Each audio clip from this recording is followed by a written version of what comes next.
is, and 6 squared is 6 times 6, which is what I meant to write. There we go, which is 36. Now the square root of 225, so the square root has got a sign, it looks like this, so it's the square root of 225, and well, the only really way you can do either know it, I mean the answer is 15, and I think if you weren't very confident on them, what I'd suggest is that you start with something you know, so you might know this one, 10 times 10 is 100, and you might just work your way up. Of course, to do this, and you get 121, you may have to use the grid method at times, but having this on a non-calculator paper, the answer to this is not going to be very complicated, so it is doable. Right, the value of 10 to the power of 3, the mistake would be to think it's 10 times 3, the right answer is to note that it's 10 times 10, which is 100, times 10 again, which is 1000. Same thing here really, the mistake would be to think it's 2 times 6, but it's actually 2 times 2, which is 4, times 2, which is 8, times 2, which is 16, times 2, which is 32, times 2, which is 64. And just double check, 1, 2, 3, 4, 5, 6, so 2 to the power of 6, 64. Okay, so now we come on to the rules of indices as they turn up in the foundation paper, and here we are asked to simplify x to the power of 7 times x to the power of 5, and the simple rule is when you multiply numbers with the same base, and the x is the bit that's called the base, then you can add the indices. So this would be x to the power of 7 add 5, and as you know 7 add 5 is 12, so the answer is x to the power of 12. Now question 6 is very similar, the only difference really is that it's a divide. Where you would add the powers if you're multiplying, you merely subtract the powers when you divide. So it's m to the power of 5 take away 3, which of course is m to the power of 2. I'm not going to go into the why this works, but this is the simple rule that they're really trying to test. Now, what we've got here is a more complicated version of of question 5, so I'm going to write it out in full.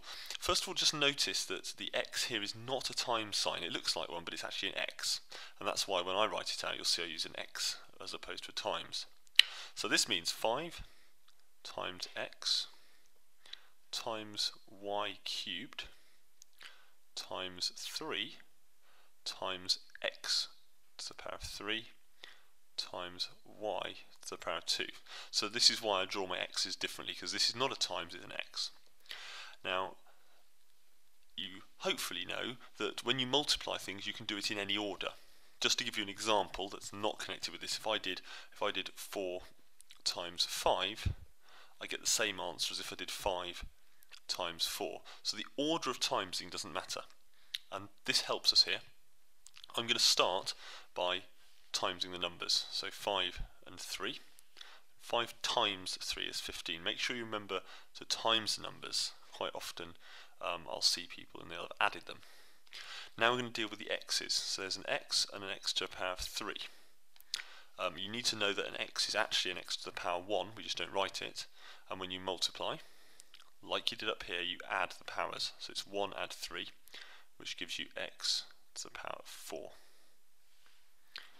And now we've got the y's. We've got a y to the power of 3 and a y to the power of 2, and it's timesing, so we've got y to the power of 5. Now question 8. Question 8, you need a Casio calculator for this, and if you don't have a Casio calculator then you should get one. If you do have a Casio calculator, then the buttons you need to know about, the fraction button, which looks like this. So you start with that, and then you go for the square root button, which has got a little box under it like that. And you also need to know the big button in the middle, which has got the arrows on it. The arrows left, right, up and down. It's a big blue button. And if you don't get the same answer as me on this, then you'll be wanting to go and have a look at my calculator video, which is on the YouTube channel that hopefully you're watching this on, and it should give you enough of a help to get started on it. So once you've typed this into your calculator, and it should look exactly like that, you hit equals and you'll get this number, 4.080831694, and it probably carries on. So the sorts of things that might have got you wrong is if you haven't used the fraction button, if you've let this square root carry on too far, so notice the square root is just over the 6700, those sorts of things if you've mistyped it, but it should look exactly like that. And now we're going to do the second part, which is the three significant figures. So three significant figures means you start at the biggest bit of the number, and the biggest bit of this number is the 4. In fact, the biggest bit is always on the left hand side. And we count three figures, 1, 2, 3. And we're going to chop the number off there. So this number is going to be 4.0, and before I write down the 8, I just have a quick look to the number to the side of it, because this is going to tell me whether that stays an 8 or goes up to a 9. Of course 0 means it stays an 8. So that's three significant figures. Now for the challenge questions. A nice straightforward one tonight. The first 20 square numbers. Let's see how far we can get with that. So 1 squared is 1 times 1, which is 1. 2 times 2, which is 4. 3 times 3, which is 9. 4 times 4, which is 16. 5 times 5, which is 25. 6 times 6, which is 36.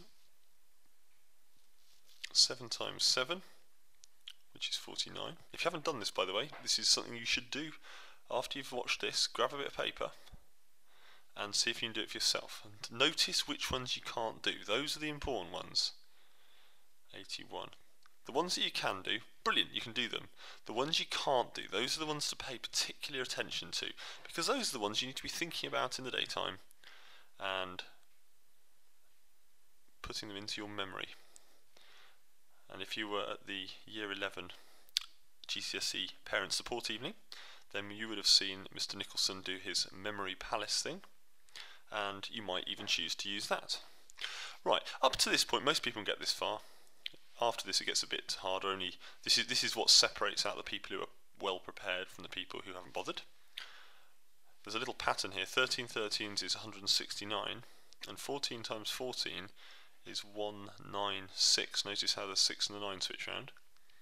15 times 15 is 225. 16 squared is 256.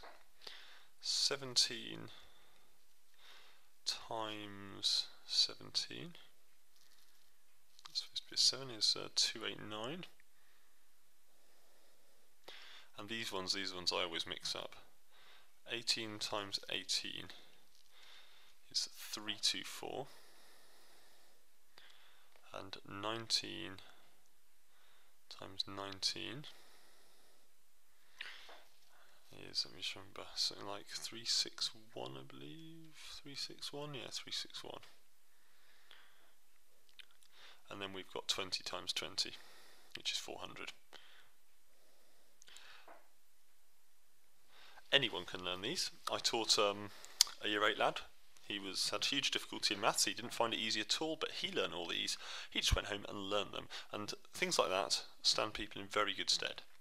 Right, cube numbers. Very straightforward these. 1 times 1 times 1, which is 1. This is 3 this time. 2 times 2 times 2, which isn't 6, it's 8. 3 times 3 times 3, which isn't 9, it's actually 27. Why? Because 3 times 3 is 9, and 9 times 3 is 27. 4 times 4 times 4 is 64, and 5 times 5 times 5, Well, 5 5s are 25 and 5 25s 125. The only other one they might expect you to know is this one, 10 times 10 times 10, which is 1,000. Because 10 tens are 100, and 100 times 10 is 1,000. By the way, these things here, you're learning them for the non-calculator paper mainly, although they are useful in both.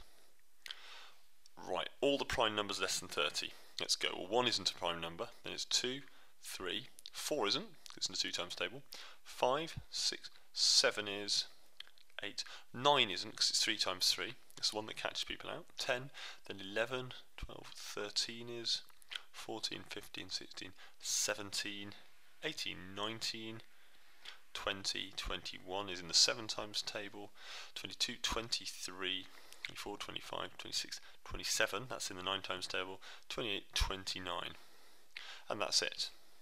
And you can see that to know these you need to know your times tables, but these are worth learning. So if you don't know them, write them down, put them in your memory palace, and try and stick them into your brain. It will make you a more confident mathematician.